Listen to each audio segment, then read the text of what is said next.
party down, location mysterious. Wanna rock this con like my man James Tiberius. Jesse and Marina, they're mad clever like the Negus. Gonna guide you through the scenes, beam from London to Las Vegas. Where to go, how to dress, when to sleep, who to see. Celebs not to miss, Sardis Wong and SMG. Star Trek into awesome, build some memories at last. Set the proper course, the Shore Leave Podcast. Boom.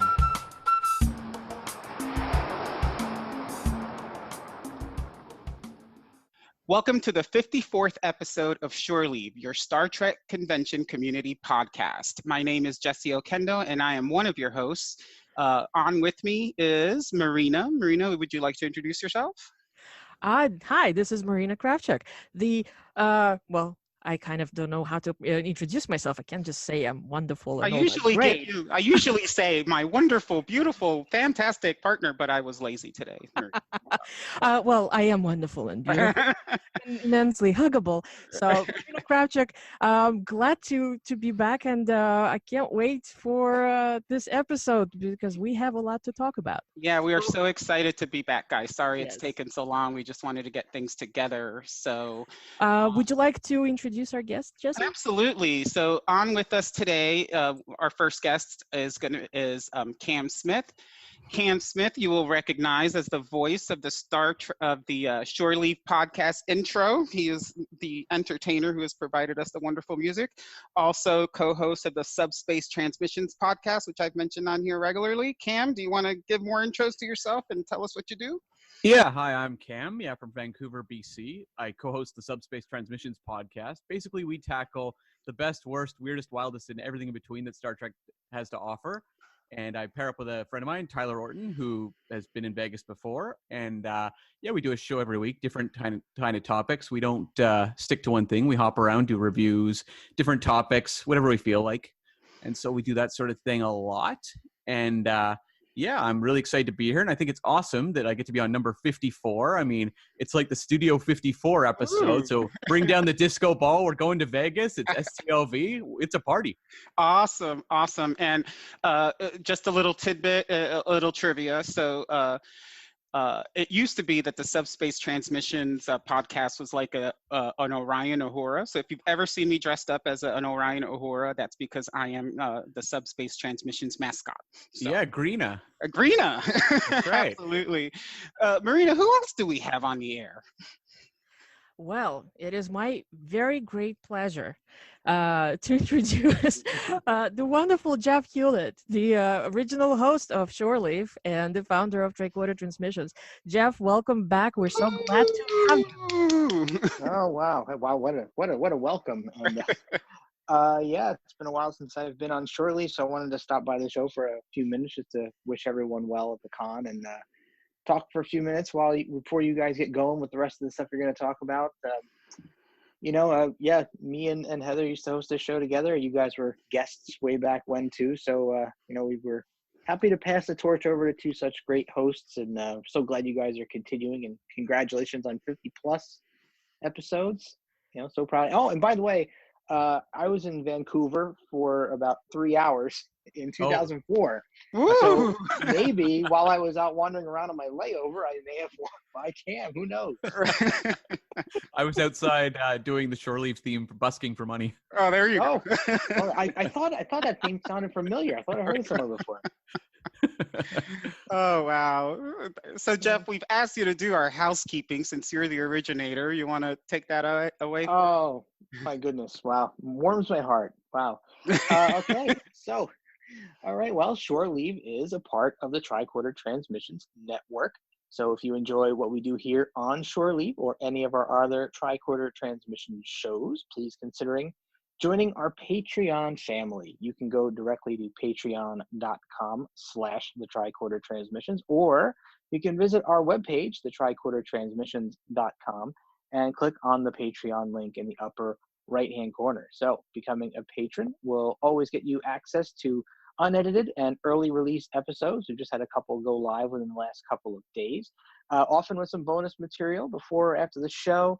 You'll get invited to our regular Patreon hangouts where a lot of our hosts will show up and a lot of our other Patreon supporters for some Trek chat, maybe some games, some trivia, all kinds of fun stuff, along with all other fun benefits that you can get at our different tier levels. So go ahead and check those tier levels out and see if anything that stuff appeals to you, and pick the tier that you like the most. We appreciate all of our patrons, as always, for their continued support.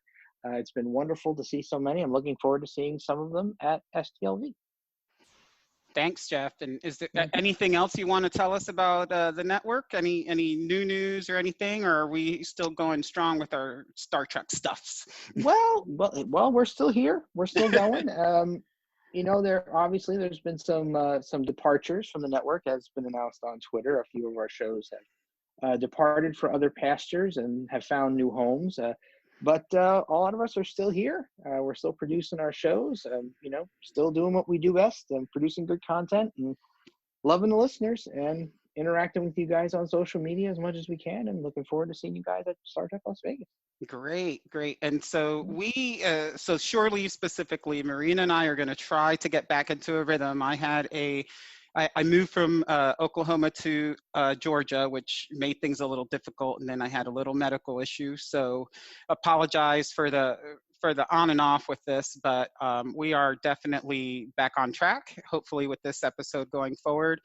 And hopefully we'll talk to some of you at STLV and maybe record you for a future podcast. Just be on the lookout for that. I'm going to turn it over to Marina to introduce our topics for today and kind of take it off. You guys know we're not very formal, so just put your seatbelts on and hang on. You're in for a long ride. Very much so. So the biggest topic of the year, as far as I'm concerned, we're getting ready for STLV. I am personally 20 days out. I'm arriving on July 29th, so it's exactly as of, we're recording right now, July 9th. So 20 days to go, and that means 22 days until the beginning of the convention. Very exciting, lots of stuff to talk about, and we basically decided to have a general discussion, certain things that have changed as convention has grown and evolved, and then just basically do a preview, specifics for this year's convention. So let's jump straight into it. General things that have changed. So it's no longer the same thing, and it's a little bit different from Shore Leave 101.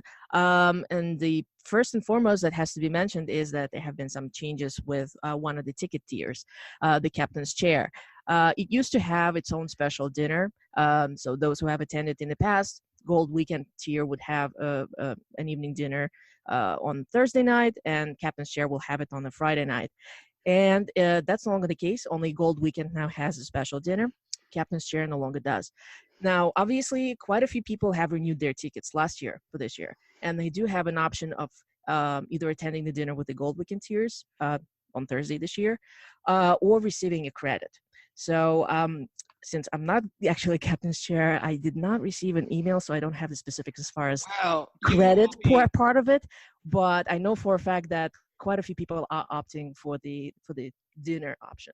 Yeah, you'll be happy to. So Cam and I are both captain's chairs. So please clarify, because I was wondering how exactly that is. That like just limited to stuff you can buy at the convention, or you get an actual refund?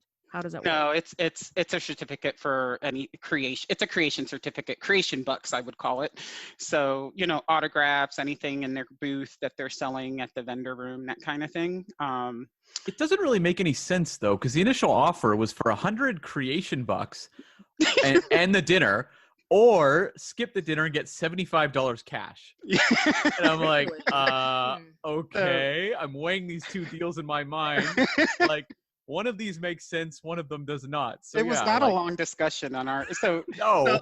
So I'll tell you guys. I don't know. You've heard me mention before, but like I am in the we're in the first row of captain's chair, and Cam and took a long time to get there, but we're Cam there at last. Team took forever to get there, but we're all there, and so we all it was like a 2-minute discussion about what we're going to do as a team. There's about 10 of us, and we're like, we're just going to take the bucks and the dinner. But I will tell you, if you are captain's chair and you took advantage of the dinner, Marina, you don't get to sit with the golds. You sit in the on the sides and in the rear, the popper section. You know something? It's so pathetic. Considering the fact that, and that's another thing to mention, at least based on 1 year experience at this point, the fact that they moved the location of the dinners and they changed the catering company, actually, it's Yeah. not that bad. I mean, so you're going to be sitting in the rear. You're going to have all your wonderful friends with you. Hopefully, the catering company stay the same. So it's going to be delicious dinner where they don't run out of food. I think that's pretty good choice. I'm actually looking forward. I'm keeping my fingers crossed that the wonderful impression that I got from the dinner last year is going to last into this year and hopefully going forward, because I have to say I would really enjoyed it. Yes, the atmosphere, no doubt about it, it's not the same as sitting on the top of the building and seeing all the gorgeous views of evening Las Vegas, but bottom line is it's an actual dinner, so you get the food and the drink and and you get to eat in a yes, table. comfortably sitting. Exactly, very important point. And the food is there, and there's more if you want. Yeah. So it's actually Yeah. it was pretty nice last year. So at this point, we are anticipating that they will post something similar like they did last year, because remember, there was actually a very nicely laid out menu posted on the website. Mhm. So I'm kind of looking forward to just to see if it's going to be kind of similar to what we saw. Keeping fingers crossed again. I have real questions, though. I mean, if they're basically shuttling the captain's chair people to the back of the room for this dinner, it really raises a lot of questions in my mind as to what captain's chair entails next year. Because that's a big cost difference, right, between a captain's and whether it's the next step down or general. And the more things you kind of take off the captain's ticket, suddenly it's like, this fee does not make a lot of sense. Yeah. And I remember last year we usually renew together, right? Because I think last year was the last year no, we didn't last year, right, Cam? Because everybody was finally in the front row, so we didn't have to wait for the for the better seat option. Correct. Yeah. But when we did renew and we looked at the price, I think our group at least went something's up because the price was so much less. Yes. So I'm with Cam on that. I'm like, okay, so we lose the captain's dinner, right? So what's next, and what's going to keep that seat valuable? Because that was kind of one of the things. You didn't pay like almost $1,000, but you could still have your special dinner. So yeah, like we lost the ice cream party, a couple of years ago, and we said, okay, well, that's kind of weird. But then you add this as well, and it's like, Well, the party's back. I mean, whatever they call it right now, it's still that special party that's open. There's no ice cream, though. There's no ice cream and cookies. But you know something? I remember when there was ice cream, you weren't really, Yeah, but there was I loved my ice cream. There was something different about the ice cream party. Like, more people came. When they turned it into a dance party with nothing, it was like crickets. It was very much like an empty room with a DJ. I think there's probably some better planning that can be done for that particular feature. This is going to be my 10th STLV. So 9 years that I have attended, I've been to the party probably maybe twice to 3 times, no more than that. Right. And realistically, like I said, I don't feel like I'm missing out on anything. For me, it's the scheduling that makes this whole thing suffer. As soon as gala's done, that's it. It's almost like, okay, the convention official hours are finally over. I'm just ready to go either hang out with my friends in the bar or actually go out somewhere with my sister, maybe have a nice dinner, a really late dinner on the strip. So it's kind of like, it's one of those things that definitely can be reworked or transformed into something else. So, I have no problem if they need to do some cost cutting, because obviously rates go up for everyone in creation. Absolutely. I don't have an issue with that. It's more, I think they need to look at that Saturday party and say, like, maybe this isn't working quite well enough. And I think there's ways to improve it that don't involve dropping buckets of money on it. You know what I mean? Yeah. I know for us, when we would go to the party, as far as I'm sorry, for us, I know we'd go to the party and it'd just be another opportunity to hang out and just enjoy each other's company, For sure.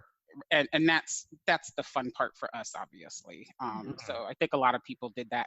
When they turned it into a dance party, it wasn't so much hanging out. It was just like seeing people perform, and that's why people tend to leave. So all right. So before we get sort of like on a tangent.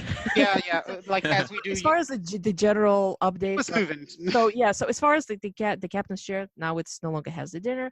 The dinner has moved to a different location, and keeping fingers crossed that they will keep the mark that they set last year with the quality of the food and more or less the comfort of the space. Other things to note, and this is somewhat a speculative remark. Last year we had the option of the all weekend Groupon discount tickets for those people who actually keep track specifically of that. It's not so much the tier, but that particular option that has been offered. Discounted tickets via either Groupon or Gold Star. As of this recording, Gold Star has posted daily tickets. So I was going to mention that we now have that option of an all weekend discounted thing, but it doesn't appear to be the case. So it kind of remains a question mark. It was last year sort of an odd one out. Was that an experiment? Will they offer it sometime between this recording and the actual convention start? Yeah, Who because knows? originally it was single days, right? And that was Yes, kind of the and kicker. it's the only time that it didn't happen was, of course, the 50th anniversary when the convention completely sold out. So there was just nothing left to offer a discount. We shall see. So at this point, it's certainly out there. So it's not so much an update. It's sort of like one of those speculative question marks. Who knows? Maybe it will happen again next year, the year after that. Next time we have some giant anniversary coming up. Who knows? Yep.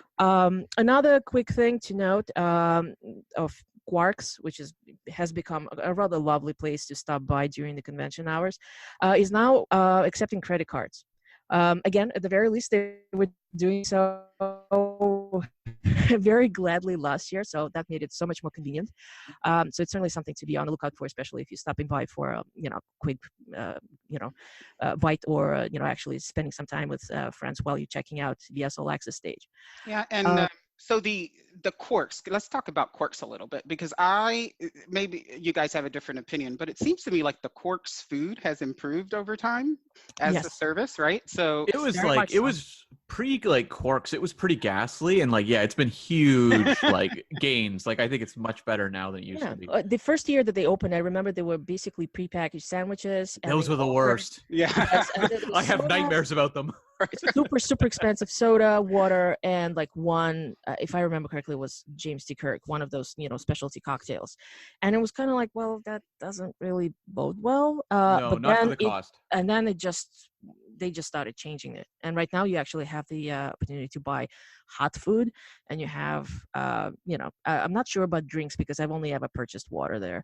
Yeah, they have the soft drinks. No, they don't have the bar right there like they did the first year. The bar is kind of reserved for the evening hours now. They have salads, which is important to a lot of folks, right? So they have now they have dinner salads, lunch salads, Caesar. So if you're vegan or vegetarian, you've got an option. If you're gluten-free, you've got options. So they've really expanded their menu. I was really happy to see that last year. Wonderful. And another note, and it's more of a reminder actually, as many people are aware, there's no longer a free shuttle going from Rio to Strip, which used to be very convenient. So that's it. That's no longer the case. You do have other options, and I know that everybody's very glad to offer their own opinion when you ask them how they're getting from Rio to the Strip. Of course, you have the option of taxi or an Uber or Lyft. And you also have a shuttle. If you just walk over to the neighboring hotel, Gold Coast, they have their own dedicated, also free shuttle going to the Strip. Now, quick note, the drop-off location for the Gold Coast shuttle used to be the High Roller, the giant Ferris wheel next to Link. After July 15th, so just in time for STLV, they're actually moving the drop-off location to Fashion Mall. So be aware of that if you are the person who's actually using the shuttle, that you kind of have to factor in your movements according to the new drop-off location. That's actually pretty cool, because the Fashion Mall is one of the things that a lot of people like to go to. It's a great place. Yeah. I kind of like the Strip. Yeah, it's central, right? So the Fashion Mall was kind of good. So much stuff. Yeah, I to be honest, very often I'm like, I'll just jump into a taxi. Boom, and I'm there, and I'm it's usually under $10, and especially if I want to move somewhere very quickly and the taxi is right there outside the doors, I'll just stop for that. But of course, if you a careful planner, shuttle is certainly a way to go. Yeah, shuttle's a good way to go, and I'll tell you also, sharing an Uber or a Lyft is very economical. We do that all convention long, and I think at most we pay maybe $2 a trip, right, Cam? It's never really that much. Super cheap, very affordable. Yeah, and they're pretty quick there too. And then Mhm. and I do, and as we talk about the convention, so I was one of those that never wanted to leave the Rio just because that's where everything was. And over time, I've just learned that there's so much more than the Rio. And You're so like, there's something beyond Wetzel's Pretzels? yes, Who knew? so it's I used to go in just like the 4 or 5 days, and now like I go 8 to 10 days just because we get there early and we hang out, we do the convention, and then we hang out some more, and then we go home. And so there's so much in Vegas to do, and especially Absolutely. when you only see each other once a year, which is like, Vegas. STLV is my family reunion. I don't see as many friends in one place as I do at STLV. So that's what I do. So I think we've all Yeah. come to do that. And I'll Of tell course. you, It, just it's go ahead. it's an Sorry, I was gonna say Oh no, go ahead. Yeah. it's basically I think it's a natural progression. When first you come and you're so preoccupied with just everything that goes on, it's like almost you have a blinders on because everything is concentrated onto in the photo ops, and I have to run and get the autograph and the panels and all this. You kind of like completely don't know what's going on outside, which is a wonderful sensation actually. But then it's kind of a rough waking moment when you have to rejoin the real world and actually leave the hotel. But yeah, the more you go to the conventions, it kind of becomes like, and I'm going to do something else. I mean, when Trek Geeks started to do their party, that was actually the first year that I went out somewhere else, in this case on the strip, during the convention days. Otherwise, I would be 5-6 days. I would be just And strictly you didn't melt. Rio. Not so much. I mean, I would usually dedicate 1 or 2 days before the convention starts to anything Vegas related. So at this point, I mean, I've pretty much been to every single, you know, museum or gallery or what have you, as well as just general exploration of the strip hotels. Uh, but within the convention hours, we'll be like, should we do a concert, on a Wednesday night or Thursday night? No, are you kidding me? There could be something happening. People hanging out in the masquerade bar. I can't leave. The convention is ongoing. But yeah, eventually, it's as you go on. Obviously, the approach to how you do the convention changes. So just to wrap up the general Yep. stuff, it's again to summarize, we have changes for captain's chair. Remember about the shuttles with the taxis, all that, just consideration of how you're moving around. Every once in a while, do check up stuff that you normally do because you never know when something new appears. Let's see what else. Maybe we'll see something else new in the Quarks this year. Who knows? Maybe they will do a bar during the day.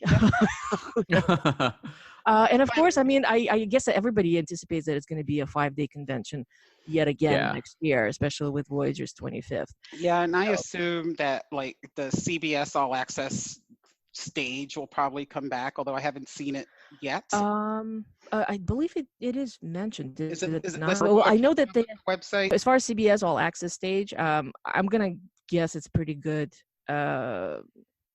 As far as CBS All Access stage is concerned, I think it's a pretty good guess that it's going to be back because they had very popular programming all throughout ever since they started, as well as Jordan Hoffman being already announced as a guest, and he's usually the one who runs all the mini panels and the trivia games and all other whatever little panels that happen there. So I think it's a pretty good guess that we will have all 3 stages again.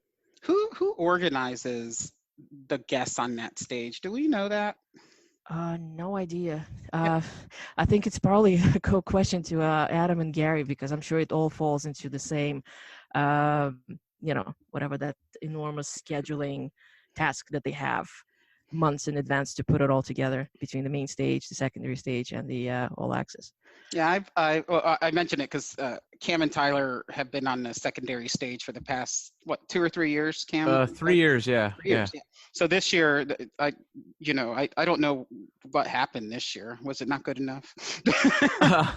No. I mean, it seems like there's a bit of confusion in the air. We don't even know what's going on at the moment, so.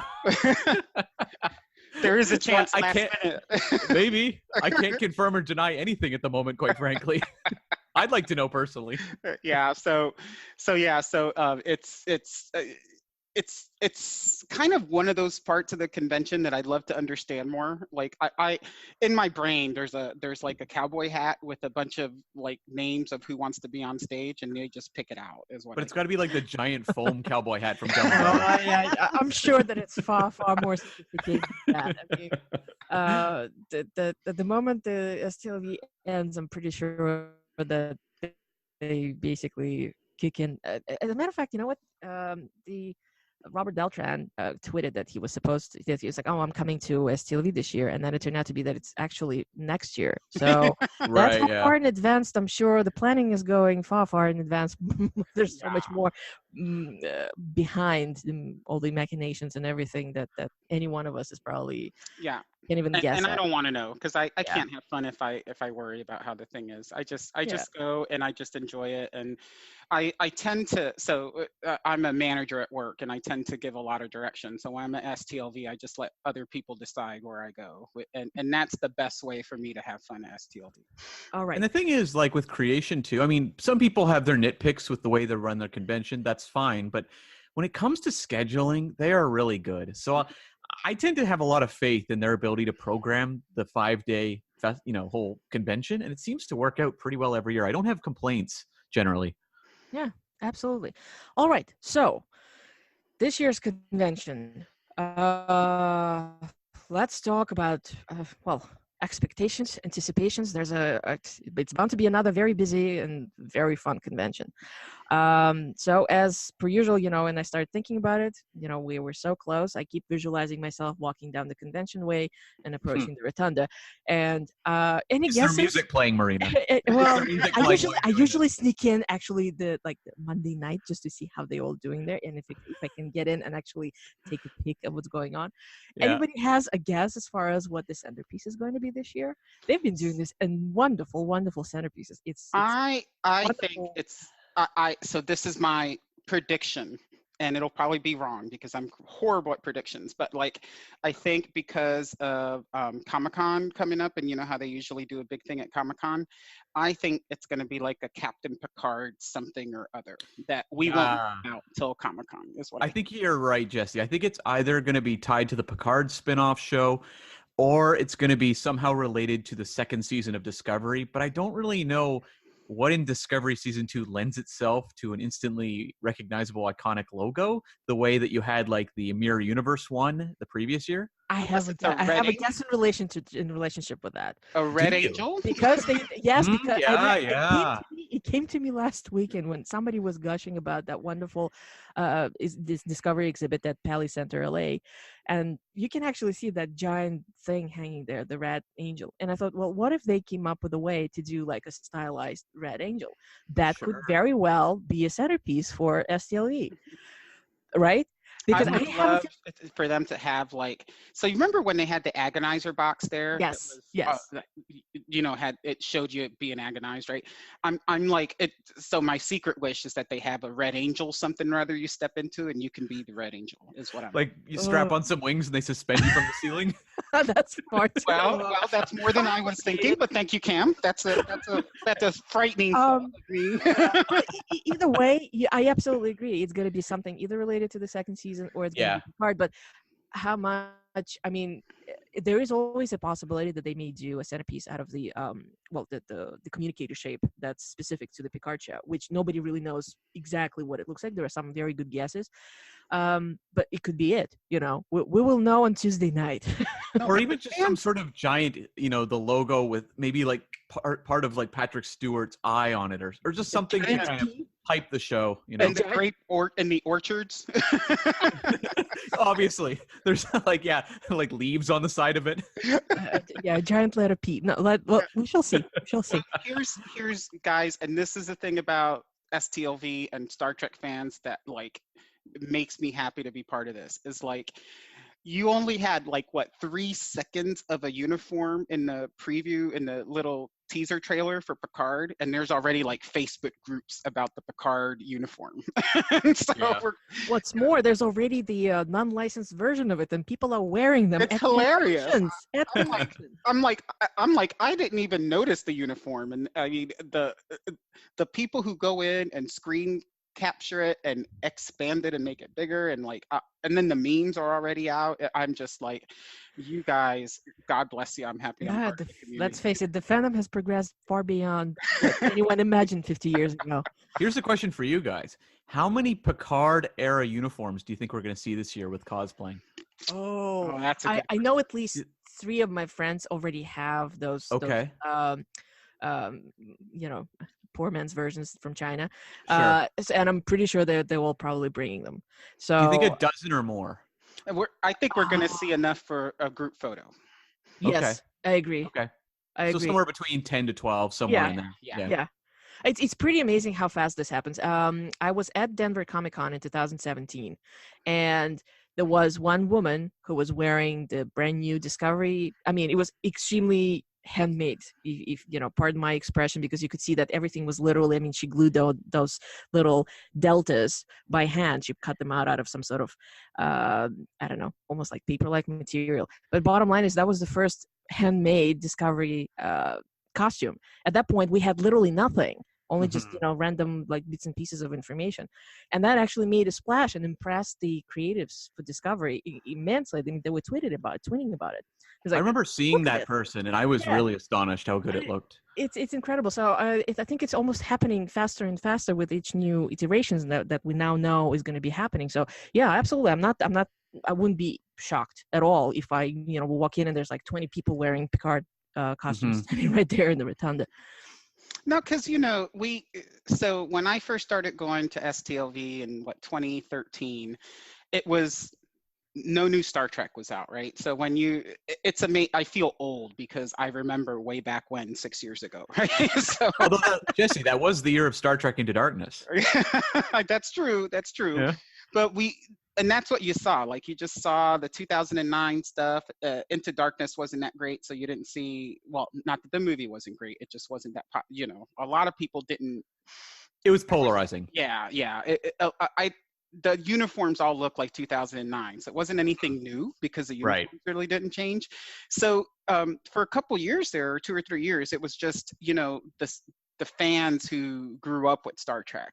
And then when Discovery came out, you got to see like the new revitalization of energy because something new's coming out. And so like now when you go to STLV, it's all about what's new, and people can do new cosplays and they can do new stuff. And I think that's what we're seeing, you know, not just at STLV, but kind of everywhere. Like I know Marina and I went to Destination Star Trek in Birmingham, UK, right? And it was the same there.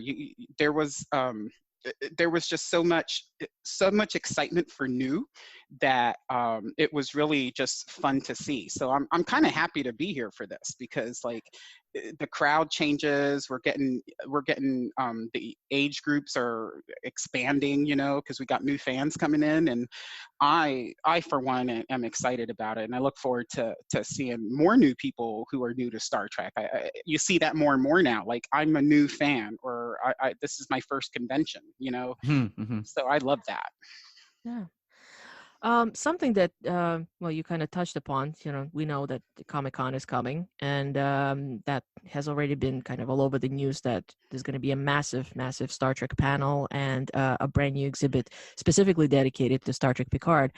So this is incredibly reminiscent of last year when San Diego had an enormous Discovery panel with everybody and anybody on it, and a large Discovery exhibit, which was pretty much transplanted to specific Star Trek conventions such as STLV and Destination Star Trek. And the cruise. Yep. So I think we actually, it's a pretty good thought that, you know, we can expect something similar happening this year. So I'm very much on, you know, needles and pins waiting for news to break what's going to be happening in San Diego, because I'm kind of expecting that stuff one way or another to make it to Vegas. Literally, I mean, we're talking a matter of 2 weeks between the two conventions. So I'm guessing that's why there's a lull as far as hearing anything happening in Vegas.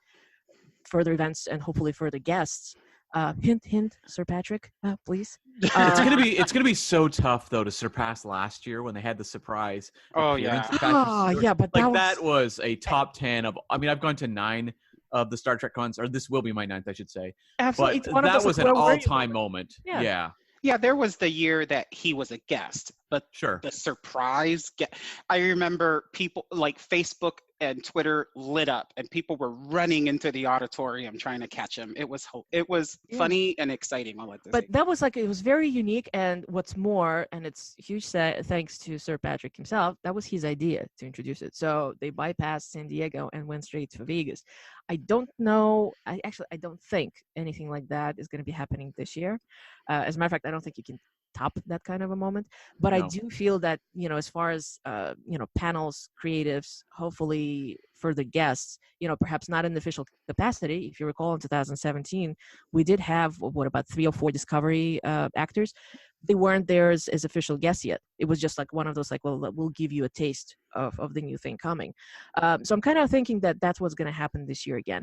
Of course, that also means that we're running a chance of the schedule running late because of the late announcements. It But will be late again. we shall see. We shall see. I'm kind of keeping fingers crossed that perhaps, based on last year's experience, Creation will be able to kind of form and finalize everything. And that's been and the new stuff has been fun. I kind of make myself laugh when I think about it, because so guys, think back to 3 years ago when Discovery was first coming out, and we got some Discovery actors, right? And they were Right. secondary actors. And so Yeah. when Discovery season 1 ended, I know Cam, I know we talked about it online. We're like, okay, so basically 4 out of the 5 people who were at Vegas are dead now.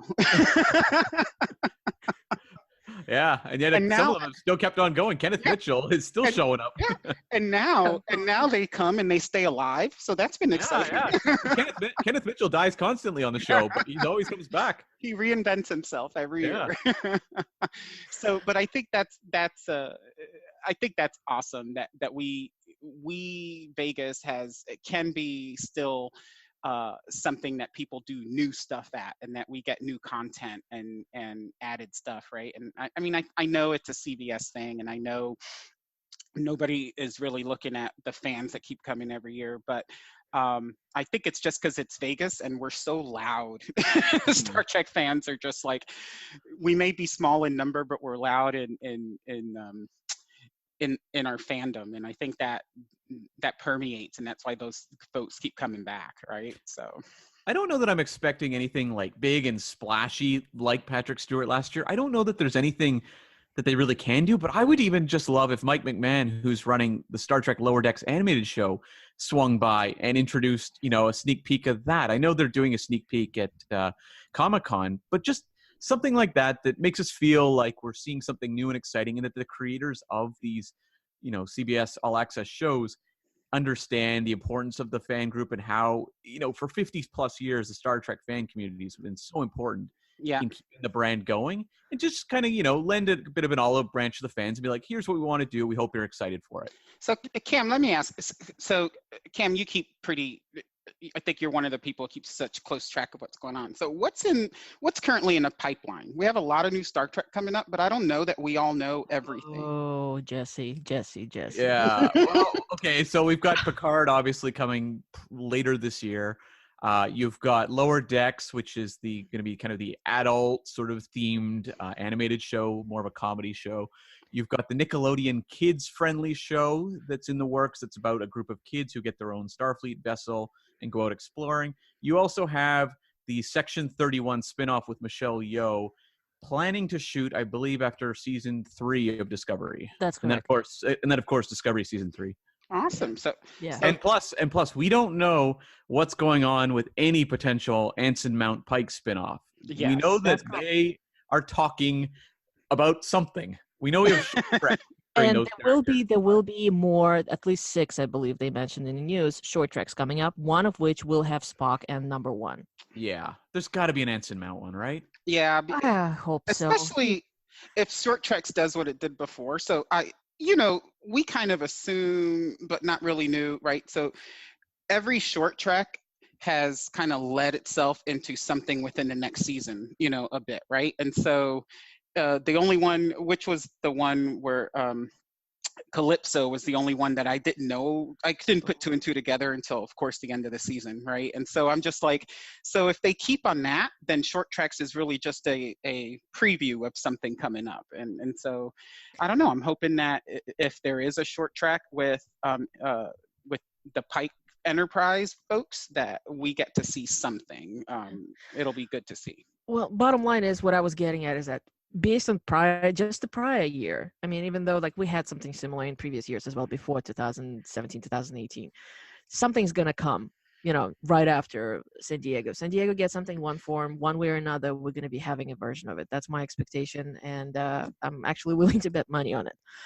Wow.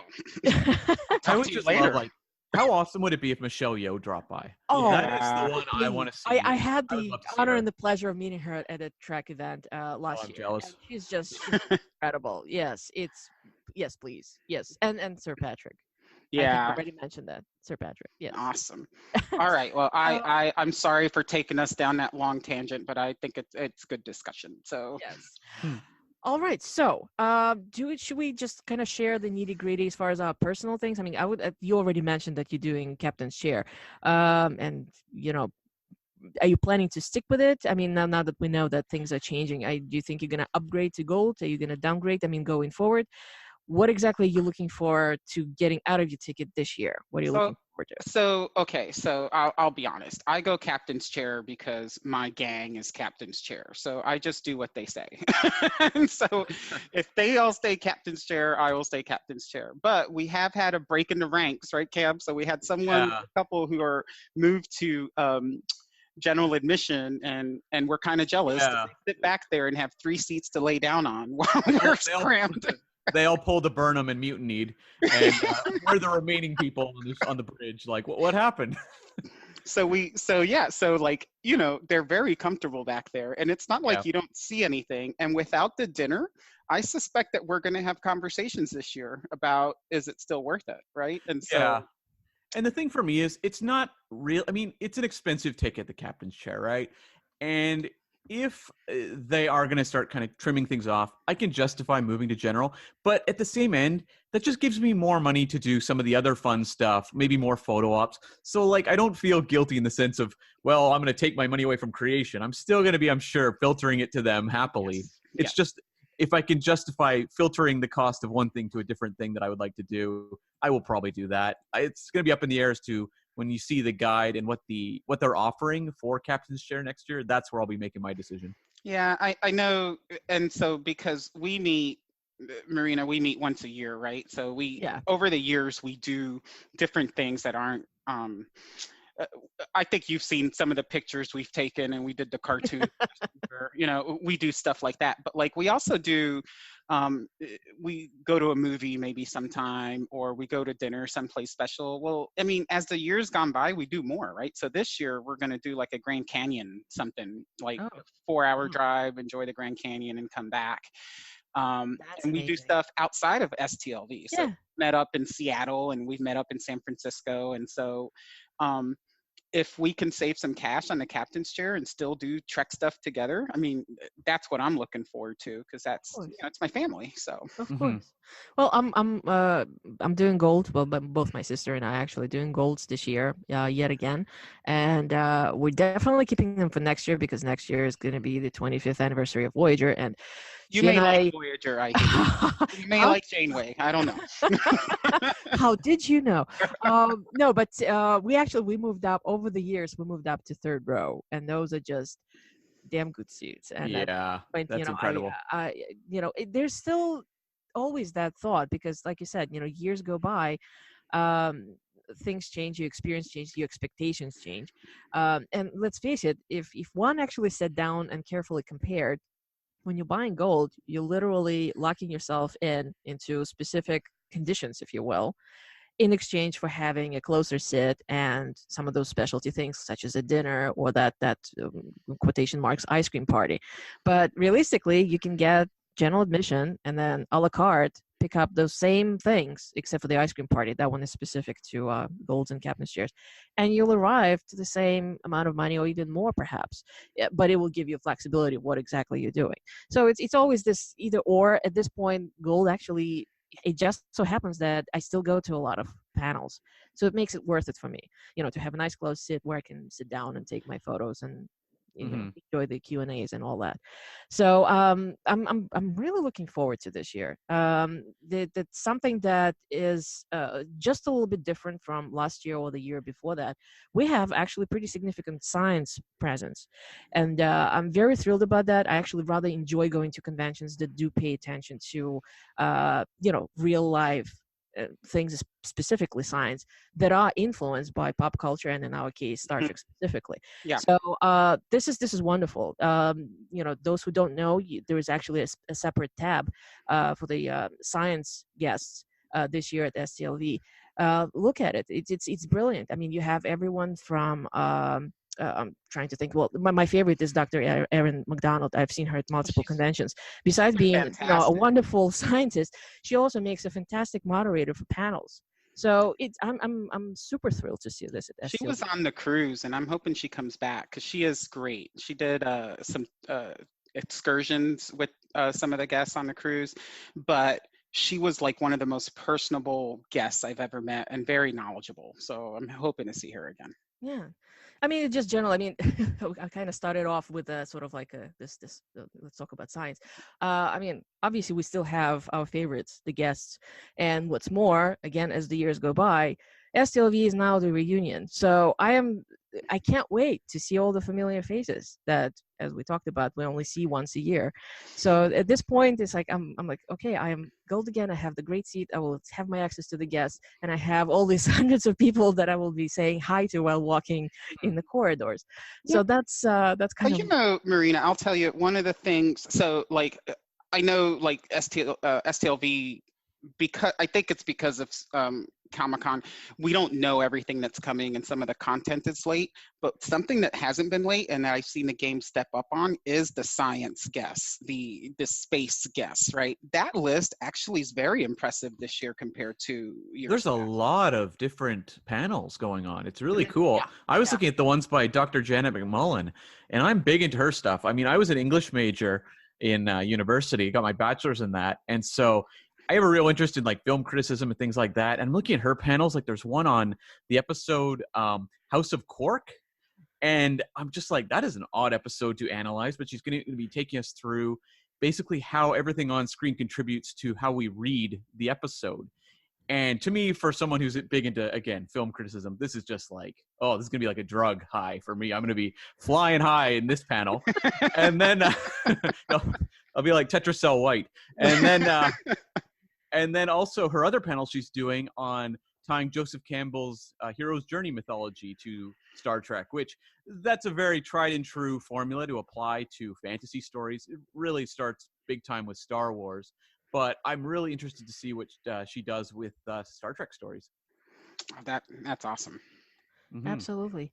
So just generally, we have a pretty good handle as far as sort of like you could term it as special events and presentations. So counting the science panels, that's one thing that they already have outlined, the anticipated programming that we can expect.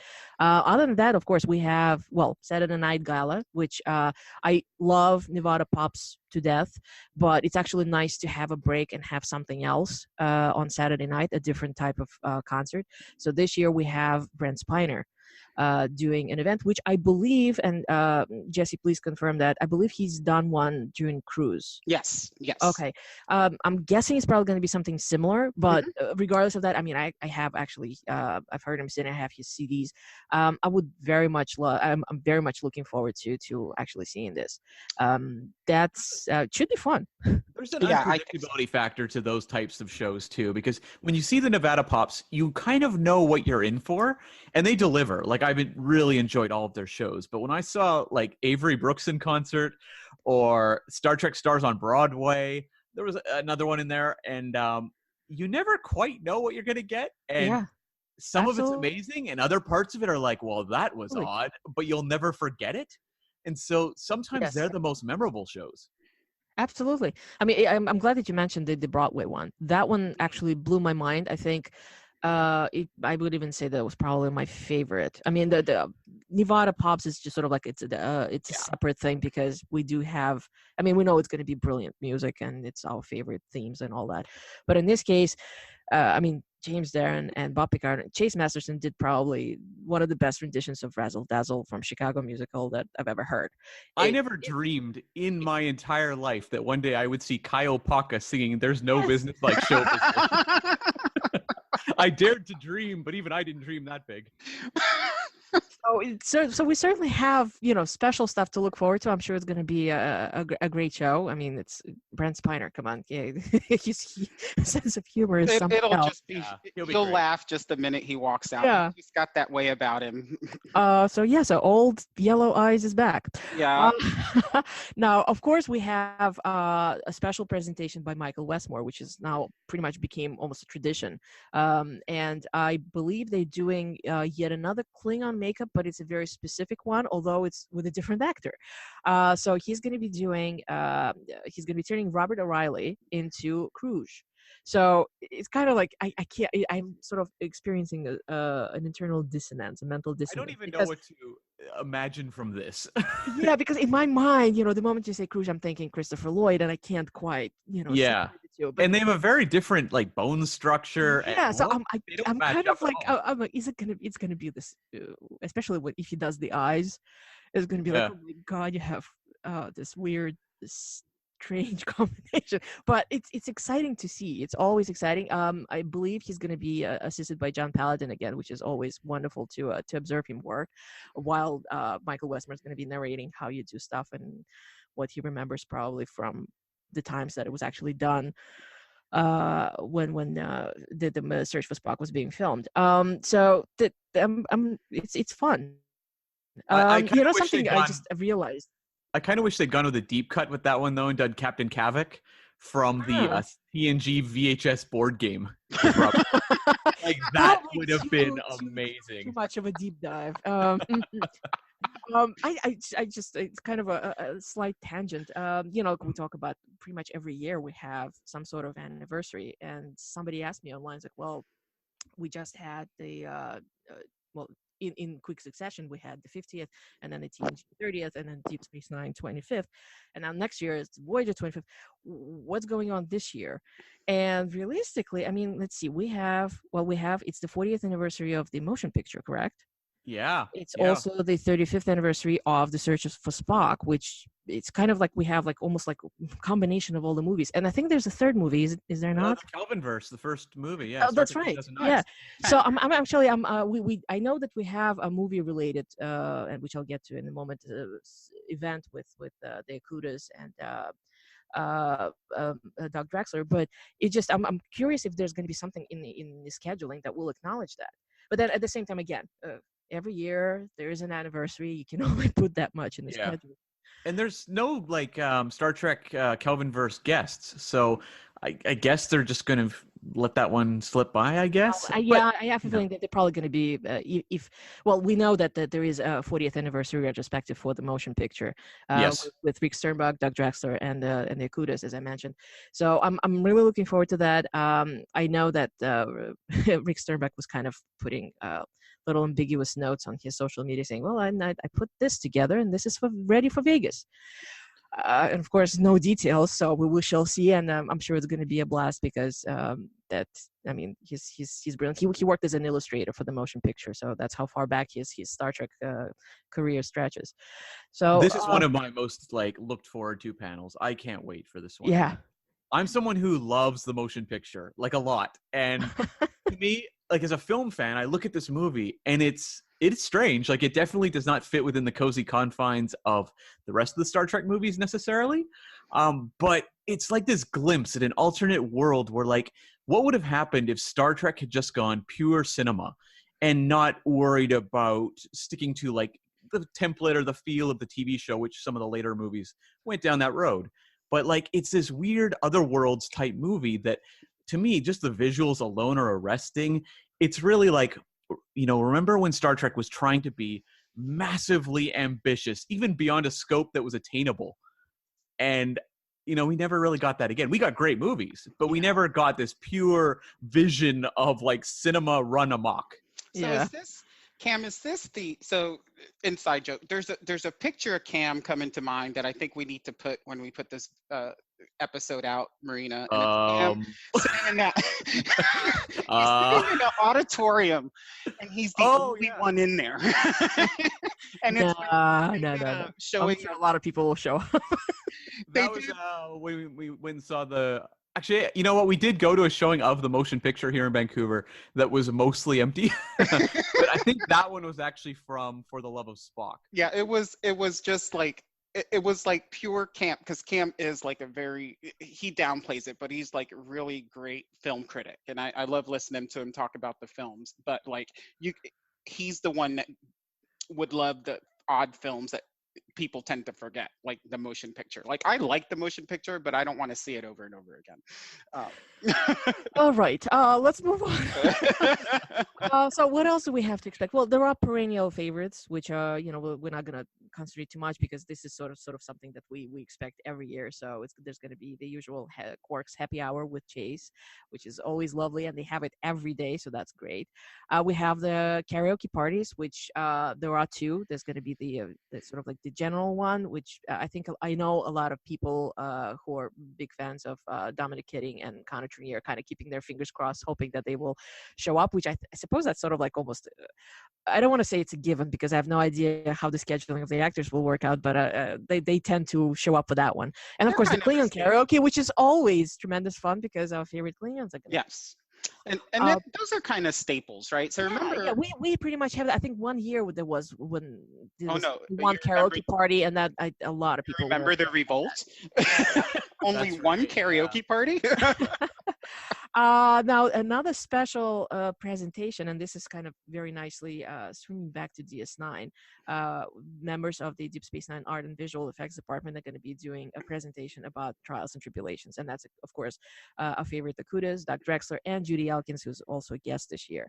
So that's certainly something to look forward to because out of the flashback episodes, and that's the Trials and Tribulations, and in case of Voyager, there's the flashback. That one certainly is the high mark, and it's tremendous. I mean, you still watch it. It's like how did it all got put together? It's just brilliant. So that's. I mean, I know I'm kind of flipping through the pages right now. With still more signs coming in. There will be basically a panel on 50 years inventing the future together. I think this is something kind of similar to what we had during the 50th anniversary celebrations, sort of similar in the Star Trek and technology. And kind of to swing back to the gold party because and I'm sorry to say, unless you're coming as a captain this year, everybody else will not be privy to this. There's going to be a wonderful performance by Nana Visitor and Renee Aubergenois during the Gold Weekend special dinner on Thursday. They're basically going to be performing a play, and that's a lovely thing. They kind of vary it over the years. Gold Weekend evening entertainment has been everything from Ethan Phillips telling jokes, which as we know, they're dirty, but they're very funny. They're extremely family friendly and clean. Yes. To Tim Russ's band, which is probably one of my favorites. Yeah, they were great. I would have loved to have seen them come back. Yeah. Joe Piscopo. Let's not forget Joe that's Piscopo. right. I never forget Joe Piscopo. that was brilliant. That was brilliant last year. I got yelled at when this has gone back. I was laughing so hard. I did. The lady behind me says it's not that funny. I'm like, oh, it was. His son was awesome too on the guitar. Yeah. So all in all, we already know a pretty good chunk of things that we can anticipate. I mean, besides the traditional Q&A panels with the actors, and I'm kind of hoping that there will be more behind the scenes panels. Those I absolutely adore those when.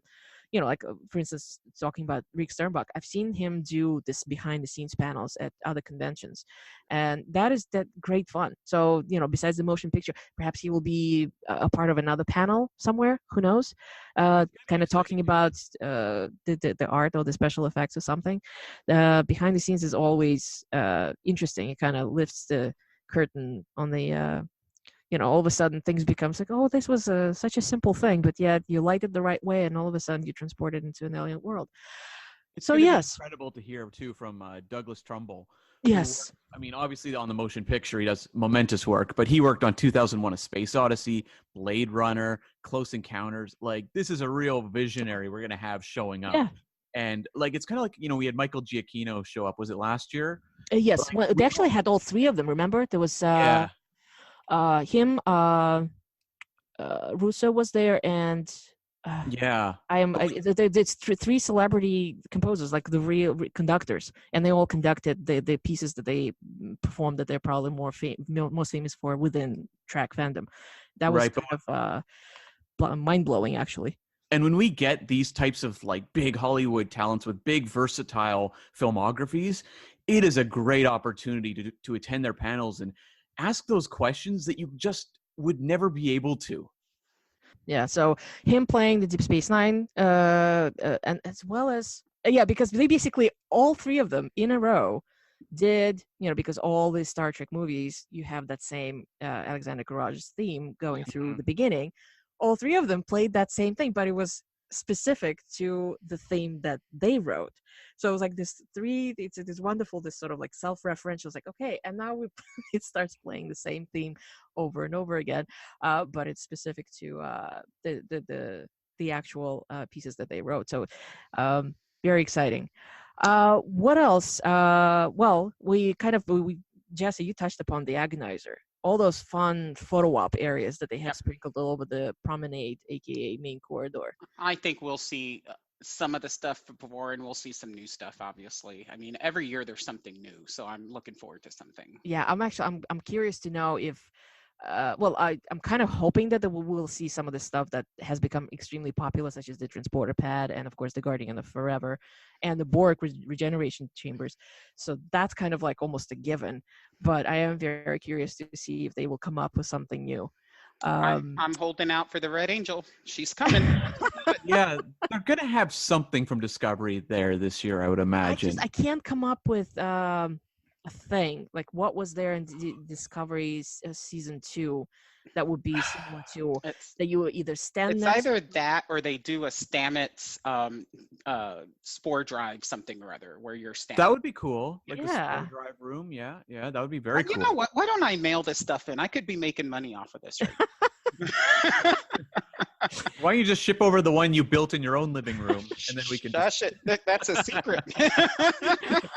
Now, question for you, gentlemen. Now we talked about the tickets. What are your plans as far as photo ops and autographs? Any big plans? So- Because again, years have gone by. I mean, by this time we've all.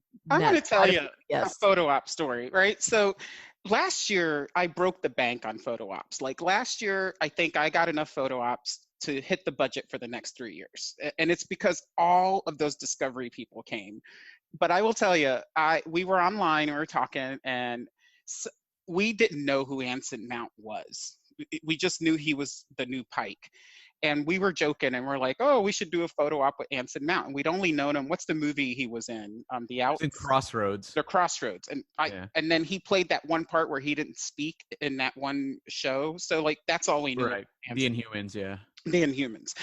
And so like I was like so excited and I was online. I'm getting this one. And Marina, I always like to get a friend with me, right? So I was like, who wants to do this one? Who wants to do that? Well, Anson Mount came up and I said, okay, no, I think Cam said, well, Anson Mount, you should get Anson Mount. And I just bought it. And so we get to Vegas and we're talking about who's doing what photo op. And I'm like, well, Cam and I are doing Anson Mount. We just about died. We're like, who? Because we didn't know who he was. He was the real dark horse. I mean, I did not expect. It was awesome. But when we saw him on Discovery, we're like, oh my God, we were ahead of the curve. This guy was incredible. Like, who would have ever guessed that not only would he be good on the show, but he would just be phenomenal. And it was the best photo op I've had because he had such an expression on his face when he did our photo op. It was like, really nice. Marina, it was the best accidental photo op I've ever bought. What about you, Kim? Well, so for this year, I'm doing a Ethan Peck one for sure. I believe I'm splitting that with Scott Hardy, who's been on your podcast before. Yeah. I think I'm also going to do the Robin Curtis in her Savick uniform and makeup. Yes. I'm a real sucker for those. Mm-hmm. And beyond that, like, I've noticed, over the last few years, both autograph and photo op prices have gone up a bit. And so I like to check off some of the ones that I haven't done that maybe I can get for still a lower price before they go up next year. And so I'm considering, I have never done a James Darren one or a John Delancey. So there's a couple I'm considering. I may also finally bend and get the Kate Mulgrew one that I've been putting off the last couple years. Do it. Yeah. I'm also waiting to see if they Yeah. announce anyone else. So I've got creation books this year, so I'm going to get one. I just don't know what it is yet, and I'm waiting to see kind of what everybody else does to see, what's left, right? And I'm thinking it's either going to be Ethan Peck or Robin Curtis, just because those are those would be the cool ones, right? So I would again get it before they became really popular. So that's what I want to do. Now that I was actually trying to count how many conventions I've been to ever since I started going, and I'm somewhere in the low 60s, I think. So suffice it to say, I've met a lot of the actors over the years, and I kind of find myself I started to prefer photo ops more than the autographs, even though I still collect autographs. But I found myself basically picking out. I mean, there are definitely favorites. Those people that I'm like, okay, I've met that person. Well, it's a hyperbolic expression 100 times, but many, many times. I'm still gonna get the photo op because I really enjoy seeing them and meeting them. Other than that, I become very picky. It's like this year I was looking at the list and I'm like, well, this is wonderful and this is great. Group photo ops became kind of very attractive in that regard, because if you get an interesting combination of actors together, it becomes that much more interesting. It's like, oh, that's a great photo op because that hasn't been done before, or if it has been, it's been years, and it's wonderful that they're bringing it back. Like, for instance, I don't know if there's ever been a doctors group photo. I mean, the doctors, with the actors who played doctors in their respective series. So I'm actually eyeing that. That looks like a lot of fun. I mean, of course, it would be fantastic if DeForest Kelly was still with us, or if they added Wilson Cruz to it. Or even if Carl Urban had been able to come. I know, right? I actually have it's something that I finally completed last year at Destination. There is a comic book, I think it's called Flesh and Stone, that features all the doctors on its cover. So the actual event actually happened. Pulaski. Yeah, everybody. Really? Wow. Oh my God! They even put Pulaski. That's awesome. Everybody. As a matter of fact, unless I'm mistaken, because it's currently in storage. This particular comic book. I think it even has. Correct me if I'm wrong. The doctor from the original pilot was Dr. Boyce. Yes. Oh my God! I yes. think he's also on the cover. So basically, they have all the doctors in there, and I was like, well, obviously, I can't. Meet the first two, the last two rather that we mentioned, because I think he passed away, and Diana Muldaur is still around. But yes, she is, but she doesn't. Yes, she doesn't really do much of personal appearances anymore due to health reasons.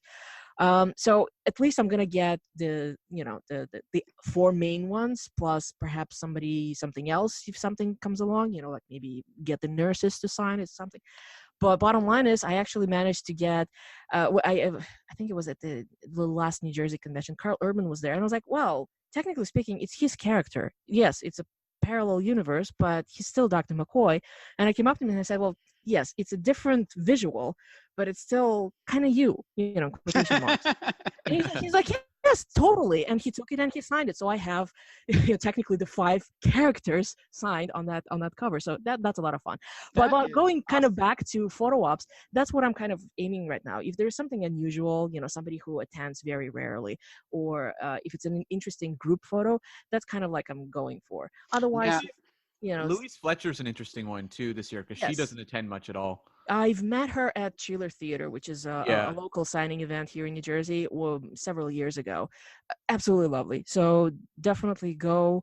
I am buying a photo op as soon as I get in on the preview night, because I would like to have an actual nice photo op rather than a quick selfie that I grabbed 5 or 6 years ago.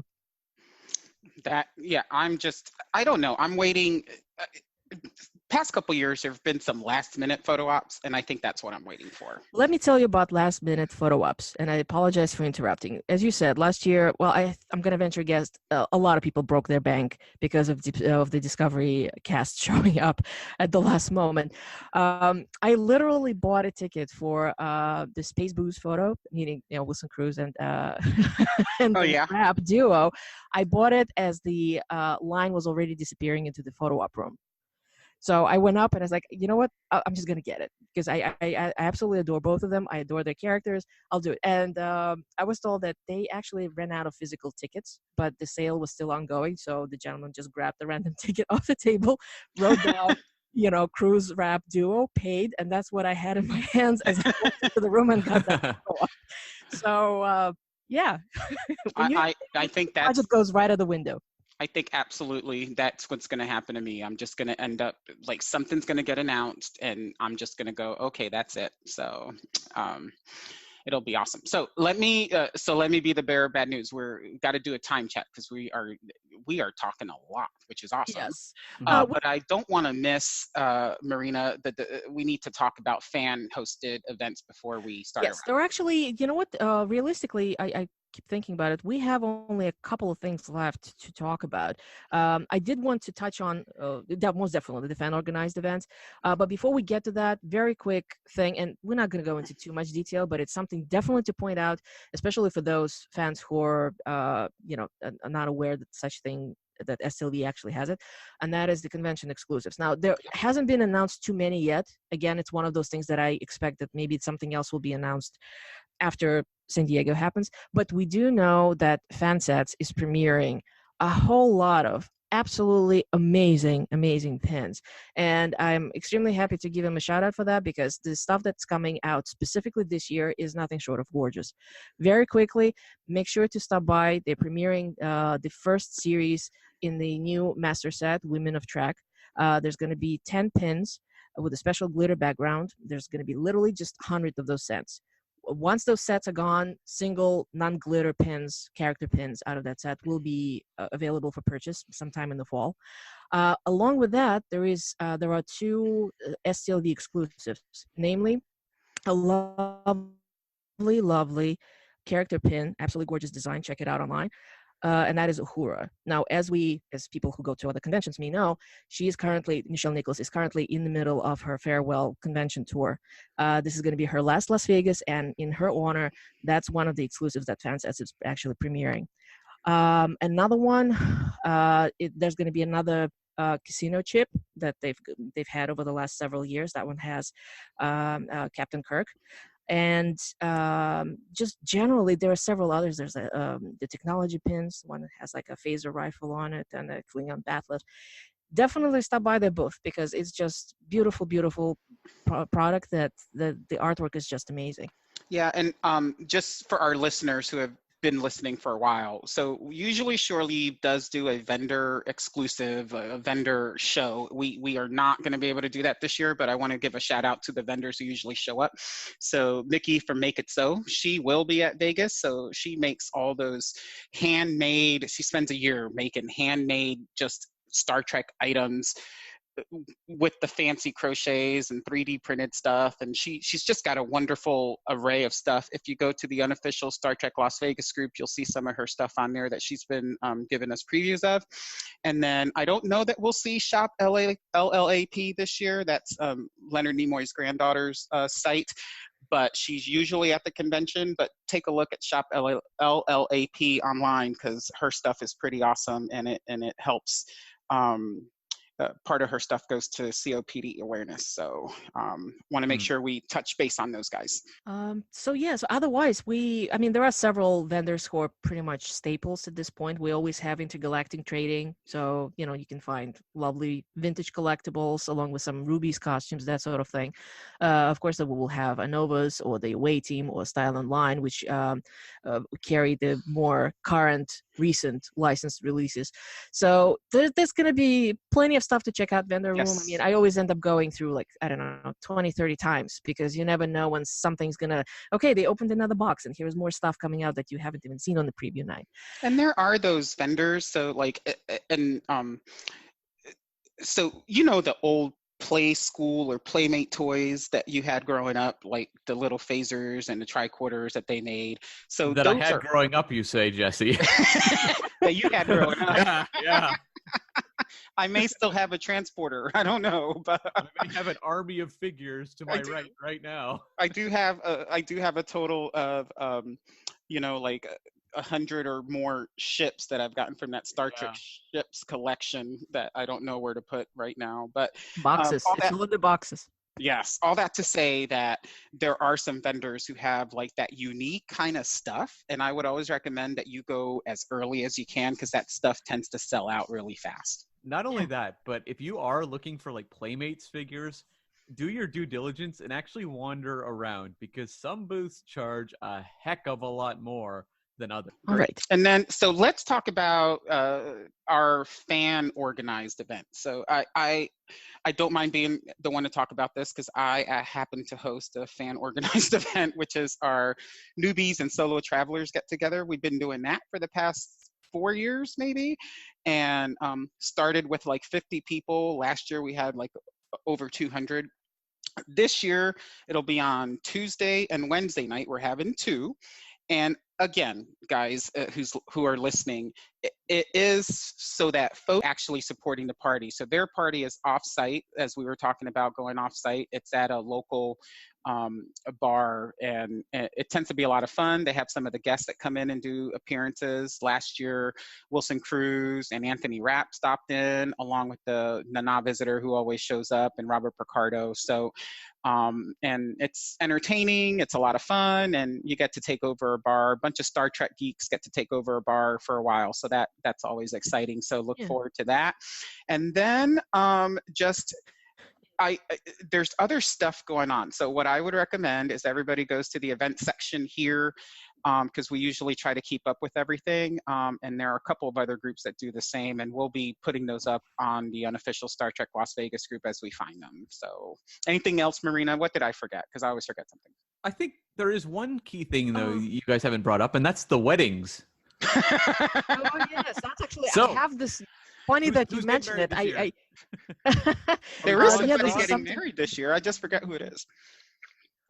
Somebody is. No, but it's something that obviously happens a lot.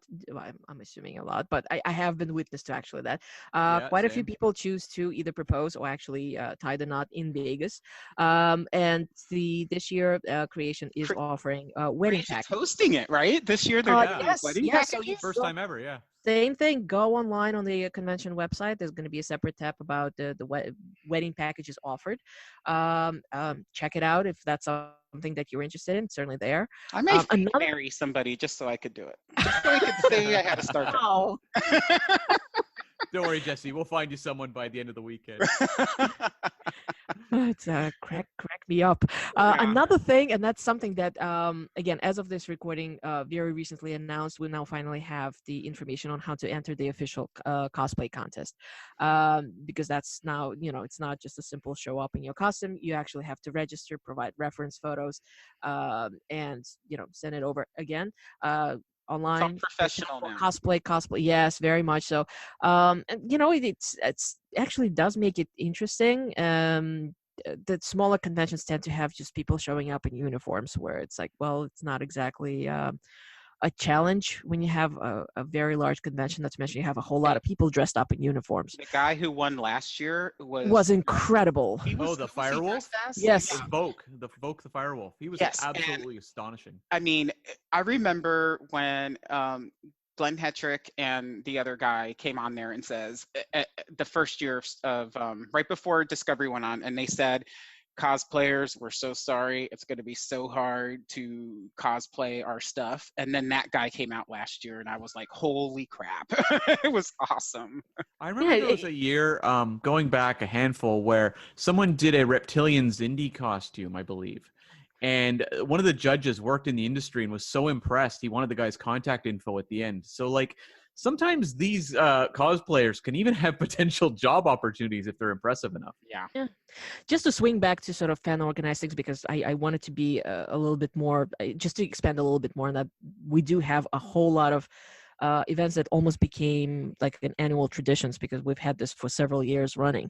There's not yet official information, but it's going to be 10th year that it will happen. I'm sure of it. The traditional landing party ran by Larry Namachek that usually happens on the preview night after everybody's registered and goes over to the masquerade bar.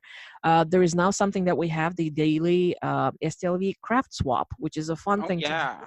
We've had this now for I want to say about 3 to 5 years or something like that. Happens every day around 5 p.m. Everybody. And I wish I was crafty, guys, because you need to see this stuff. Yes, everybody gets together in Quarks, and then yes, you can probably bring something for trade that is pre-made. That is allowed, but majority of people actually make something. Is it going to be like keychains, or is it stickers? Is it? It's the imagination is quite. You should see some of the items that people have produced over the years. So that's a fun fan event to be on the lookout for. Our friends at USS Rio Group usually organize breakfasts and lunches and a strip run, which I am personally nowhere near in the shape to even consider that, but the it's annual strip run is it's a wonderful thing to consider if you are inclined to run in really, really high Shout heat. out to Eric Profancic, who organizes that. I think they have shirts now. It's very early in the morning because of the heat, and God bless those people, because I don't even go out there when it's walking weather. So, and then of course we usually have all sorts of meetups, various groups that have kind of sprung up around the convention tradition. So that such as the away teams, the LA away team, the New York away team, usually get-togethers, doing photo ops. I'm sure a lot of people are awaiting, speaking of cosplay, actually, are awaiting the cosplay group photos, which used to be fan organized, but right now they actually they become incorporated into creation schedule. I have seen several folks advertising like, let's get together, all Andorians, that sort of thing, but not as much as in previous years, because again, I think there's an assumption that there will be something will be basically officially announced by creation. So there's the yearly TWAC, the Wrath of Khan photo op is definitely a standard, and the Starfleet cheerleaders is always a standard. They'll be around, and the zombies will be around, and it is just like, I'm getting excited thinking about all this stuff that you every year you take it you take it for granted until you see it again, and you're like, oh, that's awesome. So there's so much going on. So I would recommend everybody, if you haven't joined the unofficial Star Trek Las Vegas group, that is the group that Marina and I and Jeff are admins of. We keep it very drama-free. We don't let people go crazy and yell in there. It's all about the fun and all about enjoying Star Trek Las Vegas. So please feel free to join and keep up with stuff's just going to keep coming out till the convention shows up, and even when the convention is. So keep an eye out for that. So I think we pretty much covered everything that we wanted at this point, so let's wrap up. I think we have covered, I think this is our longest podcast, and I don't mind. It'll be fun to edit. So let's do like a rapid fire wrap up. Let's go around the table and see if there's any last thoughts. So Marina, let's start with you. Any last thoughts about STLV? Not exactly. I'm sort of in the middle of massive planning, sort of at the moment. Marina's the spreadsheet girl. I'm a spreadsheet person, exactly. So I already have the draft ready with all my little budgets and all my little lists. And yes, I admit it, I actually create a list of T-shirts to wear for each day. Oh my! Yeah, I know. Hey, it makes it that much easier because let's face it, we have 5 days of nonstop fun, and it's kind of nice to be prepared. So I'm ready. I'm hoping that this year, Marina, they have the app again, right? Because the app was kind of. Do you know something? I use apps when I go to Comic-Cons because it tends to be a little bit more selective in terms of what I can do programming and photo op wise. There's so much going on in STLV. I need to create my own custom spreadsheet where I basically like little colored squares aligned according to location and time of when it's happening, when the stuff is happening that I'm interested in seeing. Awesome. It's my own way of doing this. So bottom line is I'm in the middle of the planning. I can't wait. And back to you. Yeah. So Cam, any last words from you? Well, just that, I always say to people who are coming to the con for the first couple times or whatever, I always say, have the con you want to have. So if that means going to all the panels, do it. If you want to go do photo ops all weekend, go for it. If you want to stand in insanely long autograph lines all weekend, awesome. Just do whatever you want to do. It's going to make you walk out being like, that's the con I want to have. And you know what? You can sleep when you get home. Yeah, that's a perfect advice. That's exactly it. And for me, what I will leave everyone with is do take care of yourself. So have your 4 hours of sleep if you can, have at least 2 meals a day, and make sure you take a shower every day, not just for you, but for everyone around you. We would appreciate that's a good that. one. Yeah. And then, as always, we like to mention on a podcast, just, cosplay is not consent. So please, as you're taking pictures and getting excited about people around you, make sure you ask them before you take their picture, and don't touch them unless they, put their arms around you, kind of stuff. Just use common sense and you'll be fine. And then other than that, again, I would recommend you join the unofficial Star Trek Las Vegas group so that you can keep up with Marina and I and keep up with the convention community. There's about almost 5,000 people in that group right now. And it's a very active group, of course, the closer it gets to convention time. So. There's a lot of veterans, so at this and what is very useful, a lot of locals as well. So at this point, probably any kind of question anyone can think of can be answered. And don't feel like you can't ask a question in there. You ask the question you need to ask. We will post it and you will get answers, and you'll actually start conversations that we may need to have to have a better convention. So other than that, I think we are good. So Yes. What we like to do, Cam, at the end is just kind of give our social media information about ourselves. So we'll start with Marina. How can we find you when you're not on the air? You can find me on Facebook primarily. My full name, Marina Kravchuk. It is a private account, so if best ways to message, and if we are in the same group, let me know that you're messaging me, because obviously if we're not friends, it's gonna go into the other folder. Publicly more open is my Twitter account at Dracorex, DRAKKOREX. Always, I'm not on Twitter as much as I am on Facebook, but I do check it every day. So if somebody wants to comment on something or open the discussion, please feel free. Instagram, not so much. Same handle, but if you're there and you want to do something or comment on any of my pictures, go ahead. Where can people find you, Cam? You can find me on Twitter at CamV as in Vedic Barile Smith. You can also, of course, if you want to follow my podcast, the Subspace Transmissions podcast, you can go to basically your iTunes, any of your podcast, catching software, look for Subspace Transmissions. You can also search us on Facebook under the same term and follow us there. And yeah, we'd very much appreciate as well any crossover audience. And Awesome. you can hear some episodes even with Jesse on them, and some other past shore leave guests. All right. And Jesse, where can people find you? So I am on Facebook, again, one of the admins of the unofficial Star Trek Las Vegas group, and you're welcome to friend me on Facebook. I may ask you who you are, so it's just the way things are now. Twitter, I'm at Outrageous Okendo. That's at OUTRAJESOKENDO.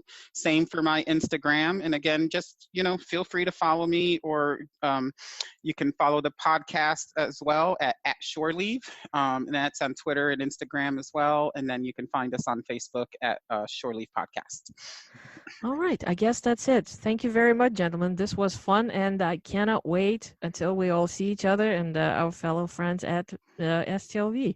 Thanks, everybody. Live long and prosper. Thank you so much. Keep on tracking.